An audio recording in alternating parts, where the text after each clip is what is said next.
Histoire d'info ce matin, avec donc ce soir sur France 2 évidemment François Hollande qui va répondre aux questions des vrais Français, un exercice que l'on sait risqué, au cours duquel le président espère renouer avec ce qu'on appelle aussi le pays réel, un exercice désormais rare, néanmoins classique. Et le premier à s'y prêter, ça faisait très peur, ça faisait cette musique-là, c'était Valéry Giscard d'Estaing. Le compteur est à moins 39 ans. Oui, le 1er février 77, un mardi, et comme tous les mardis soirs sur Antenne 2, retentit la sublime et inquiétante musique composée par l'américain Morton Gould en 1941. Vous avez évidemment reconnu le générique des dossiers de l'écran, mais ce numéro n'est pas comme les autres. C'est effrayant, hein, c'est totalement effrayant. Alors à l'époque, Madame, contrairement... Mademoiselle, Monsieur, bonsoir. Nous sommes donc ce soir à l'Élysée pour un dossier de l'écran tout à fait exceptionnel et qui constitue sans aucun doute une grande première dans l'histoire des télévisions.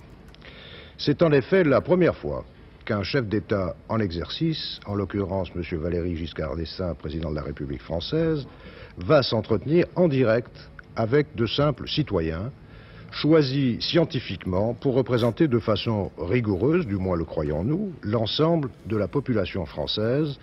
D'ailleurs, le citoyen est toujours simple. À l'époque, contrairement à aujourd'hui en tout cas, aucun débat sur l'identité des Français qui s'adresse directement au président de la République. Et on l'a entendu, apparemment le choix est ici irréprochable scientifiquement. Un long reportage vise d'ailleurs à le démontrer avant de donner la parole aux Français, simples Français comme vous l'avez dit, invités à l'Élysée. Valéry Giscard d'Estaing passe de table en table, répondant souvent longuement aux questions souvent très courtes des Français.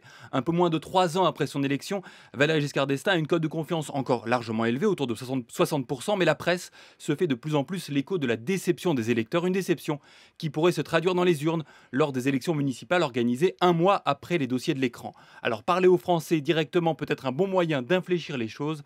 Madame Fossé s'adresse au président.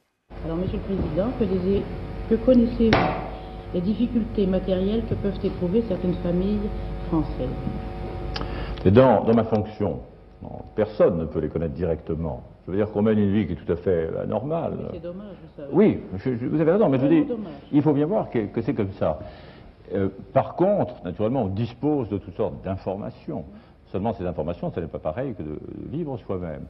Voilà, c'est dommage. C'est dommage. C'est un peu le risque de ce genre d'émission. À prétendre parler à la France réelle, on peut aussi mettre en avant la distance évidente qui sépare l'Élysée de tous les foyers français. Le lendemain, la presse sera plutôt favorable à Giscard, même si l'humanité n'y verra qu'une façon intelligente de faire de la propagande à la télévision pendant 2 heures. Alors cet exercice risqué et aux conséquences électorales incertaines, raz-de-marée de la gauche au municipal de 77, s'est pourtant imposé comme un classique auquel tous les présidents depuis Giscard se sont pliés. Voilà, et ce sera donc ce soir, ça dure 1h30, tiens, un peu moins longtemps avec François Hollande. Il Et est moins de 8h05. Français. Oui, et moins de Français.